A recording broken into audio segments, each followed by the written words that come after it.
যখন খাজা কুতুবউদ্দিন বিদায় নিয়ে চলে গেছেন, লক্ষ লক্ষ মানুষেরা কান্না করে দোয়া করে, কিন্তু জোহর নামাজ পার হয়ে যায়, জানাজা হয় না। আসর নামাজ পার হয়ে যায়, কিন্তু তারপরেও জানাজা হয় না। লক্ষ মানুষেরা চিৎকার করে বলা শুরু করলো, 1000 ছাত্ররা তোমরা কি জানাজা পড়বা না? আমরা বাড়িতে ফেরত চলে যাব, অনেক দূর থেকে এসেছি, রাত এসে যাই, তোমরা জানাজা পড়ো।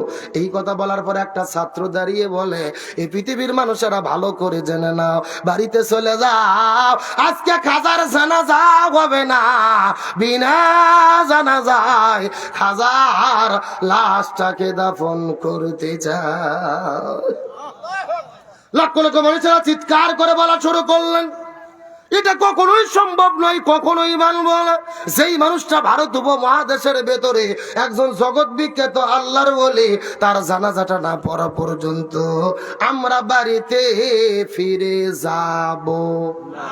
এই কথা বলার পর একটা ছাত্র দাঁড়িয়ে কান্না করতে করতে এ পৃথিবীর মানুষের, আরে ওই খাজার মৃত্যুর আগে জানাজার জন্য 4টা সত্য দিয়ে গেছে, কিন্তু দুর্ভাগ্যজনক ব্যাপার হলো ওই সকালে মৃত্যুর পর থেকে আমরা খোঁজাখুঁজি করা শুরু করেছি, সন্ধ্যা চলে আসতেছে, এতক্ষণ পর্যন্ত আমরা খোঁজাখুঁজি করেছি, কিন্তু একজন ব্যক্তি এই 4টে গুণের এখন পর্যন্ত খুঁজে পাওয়া যায় না। এই কথা বলার পরে সমস্ত মানুষগুলো চিৎকার করে বলা শুরু করলেন, 1000 ছাত্ররা ভালোভাবে জেনে নাও, ওই খাজার মৃত্যুর আগে কি 4টা শর্ত দিয়ে গেছে, ওই 4টা শর্তের কথা তোমরা লক্ষ মানুষের মধ্যে বলো, একজন মানুষ অন্তত থাকলেও থাকতে।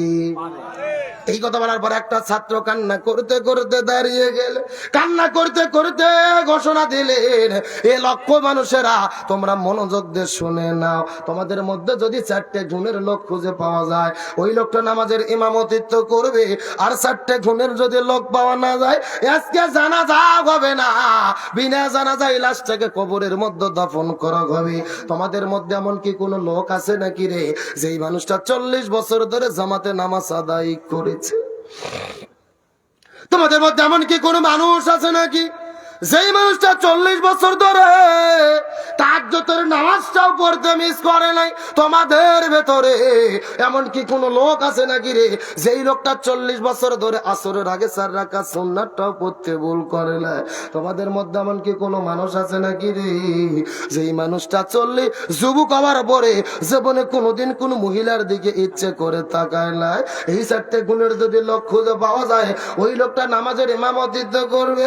আর 4টে গুণের লোক যদি খুঁজে না পাওয়া যায়, তাহলে জানাজার দরকার নাই, বিনা জানাজায় খাজার লাশটাকে দাফন করা হবে। এই কথা বলার পর লক্ষ লক্ষ মানুষের হাউমাউ করে কান্না শুরু করলেন, এটা কোন এলাকার মধ্যে পড়ে গেলাম রে? নিজেরা প্রত্যেকেই নিজেদের ভেতরে আসামির কাঠ গড়াই দাঁড় করেছেন, একজন আর একজনের মুখের দিকে তাকায়, আর একজন মুখের দিকে তাকায়। এই লক্ষ মানুষের ভেতরে একটা মানুষকে খুঁজে পাওয়া যাবে না রে, যেই মানুষটার মধ্যে 4টে গুণ পাওয়া যাবে। এইরকম ভাবে হাসরের মাঠের মতো কান্না করা শুরু করলে, তারপরও যখন লোক খুঁজে পাওয়া গেল না, আসর নামাজ পার হয়ে যায়, জানাজা হয় না, মাগরিবের নামাজ পার হয়ে যায়, জানাজা হয় না, এশার নামাজ পার হয়ে যায়, তারপরেও জানাজা হয় না। রাতের যখন 9টা 10টা বেজে গেল, 4টা ছাত্র কান্না করতে করতে করতে করতে আস্তে করে খাটুনির কাছে যাওয়ার পরে ওই খাটুনিটা কাঁধের ওপরে নিয়ে আউমাউ করে কান্না করতে করতে করতে করতে কবরের দিকে যখন যাওয়া শুরু করলেন, আর পেছন দিক থেকে ঘোষণা দেওয়া হলো, আজকে খাজার জানাজা হবে না, বাড়িতে যা। লক্ষ মানুষেরা কান্না করে, এমন সময় পিছন দিক থেকে কে যেন চিৎকার করে বলে, এ পৃথিবীর মানুষেরা রে, তোমরা খাজার লাশটা নিয়ে যেও না, আজকে খাজার জানাজার ভিতরে আমি নামাজের ইমামতিত্ব করতে যা। লিল্লাহি তাকবীর। এই লক্ষ লক্ষ মানুষের বড় আশ্চর্য হয়ে গেল, ওই মানুষটা কোন মানুষ রে, যেই মানুষটা নামাজের ইমামতিত্ব করতে চায়, পিছন দিক থেকে কথা বলার পরে মানুষের আস্তে করে তাদের মধ্যে রাস্তাটা তৈরি করে দিল, ওই মানুষটা দৌড়ায়া দৌড়ায়া ওই খাটুনির কাছে যাওয়ার পরে খাটুনির মধ্যে খাজার হাতটা টেনে ধরার পরে কান্না করতে করতে বলে, এই খাজা তুমি তো বিদায় নিয়ে চলে গেলে, আমার জীবনের এত বড় ক্ষতি তুমি কেন করলে? এই খাজা তুমি তো বিদায় নিয়ে চলে গেলে, আমার জীবনের এত বড় ক্ষতি তুমি কেন করে গেলে? আমি এই 4টা আমল গত 40 বছর ধরে করেছি, এই পৃথিবীর কোনো মানুষ জানে না, আমার স্ত্রী সন্তান জানে না, পাড়া প্রতিবেশী জানে না, এমনকি আমার পিতা মাতা পর্যন্ত 4টা আমলের কথা জানে। আমি গোপনে গোপনে 4টা আমল করেছি একমাত্র আল্লাহর সন্তুষ্টি অর্জনের জন্য। অথচ তুমি আজকে লক্ষ মানুষের ভেতরে এই মানুষটার আমার পরিচয় জানাই দিলে, এই লক্ষ লক্ষ মানুষ যখন আমার গোপন আমলের কথা জেনে গেল, আগামীকালকে সকালবেলা আমি ঘর থেকে বের হওয়ার পরে যখন রাস্তা দিয়ে হেঁটে যাব, এই মানুষগুলো আমাকে দেখার পরে বলবে, তুমি তো সেরা হয়েছো, তুমি তো পরীক্ষার মধ্যে পাস করে ফেলেছো, তুমি তো পাস করেছো, তুমি তো এই লক্ষ মানুষের মধ্যে 4টে গুণ অর্জন করেছো। এই কথা বলে যখন মানুষেরা প্রশংসা করবে, শয়তান তো বসে থাকবে না, আমার মনের মধ্যে কুমন্ত্রণা দেবে, আমাকে ডাক দে, বলবে ঠিকই, তুমি তো সবার চাইতে সেরা, তুমি তো সবার মধ্যে সেরা। এইরকম বলে বলে যখন শয়তান আমাকে কুমন্ত্রণা দেবে, আমার মনের মধ্যে যদি অহংকার জাগে ইবাদত করার কারণে, রাসূল বলে দিয়েছে এই দুনিয়ার ভেতরে কেউ ইবাদত করার পরে যদি বিন্দু মাত্র অহংকার করে, ওই অহংকার করার কারণে আল্লাহ তার জীবনের সবগুলো আমলকে বরবাদ করে দিবি। আমার বন্ধুগণ, মুসলমান ভাইরা, গভীর মনোযোগ, গভীর মনোযোগ দিয়ে কতটা মাথার মধ্যে ঢোকানোর চেষ্টা করবেন। এই 4টা আমল করেছে দুনিয়ার কোন মানুষ জানে না, অথচ আমরা মাঝে মধ্যে নামাজ পড়ি, মাঝে মধ্যে নামাজ পড়ি না, মাঝে মধ্যে তাহাজ্জুদ পড়ি, মাঝে মধ্যে পড়ি না, অথচ আমাদের অহংকারের কারণে আমাদের কাজ দিয়ে কেউ যাইতে পারে না। অথচ লোকটা কান্না করতে করতে বলে, হুজুর আপনি বিদায় নিয়ে চলে গেলেন, আমার আমলের কথা কেন জনগণের মধ্যে বলে গেলেন?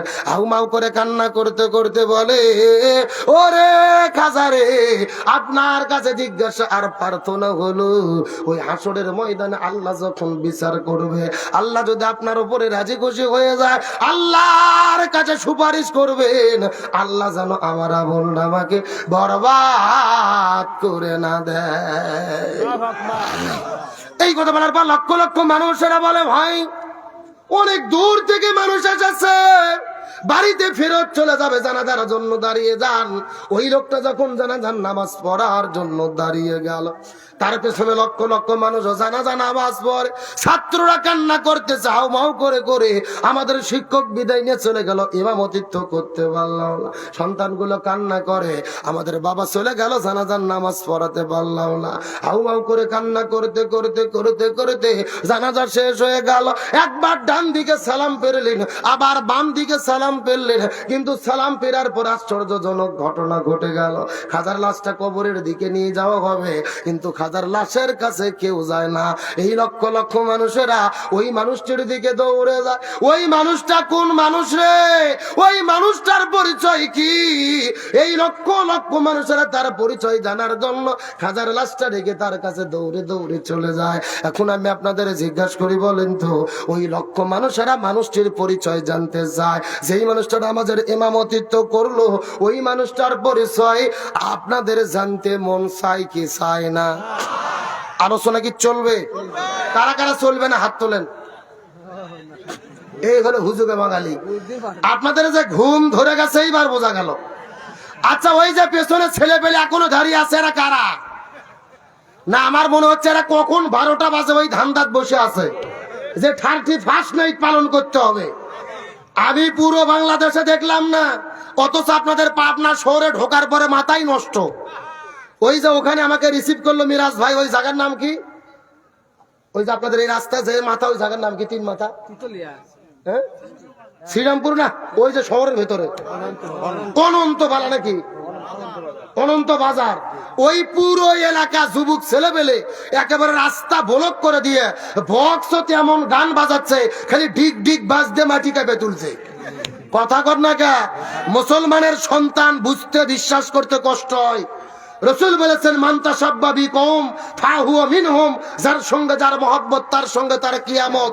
31 নাইট মুসলমানদের সংস্কৃতি নয়, দিবস নয়, এটা হলো ইহুদি খ্রিস্টানদের দিবস। আর আজকে আমার মুসলমান ভাইয়েরা, মুসলমানের সন্তানেরা ইহুদি খ্রিস্টানের দিবসের জন্য পাগল হয়ে গেছে। জেনে রেখো, জাহান্নামে যাওয়ার জন্য আজকে রাতের আনন্দ করাই যথেষ্ট হতে পারে।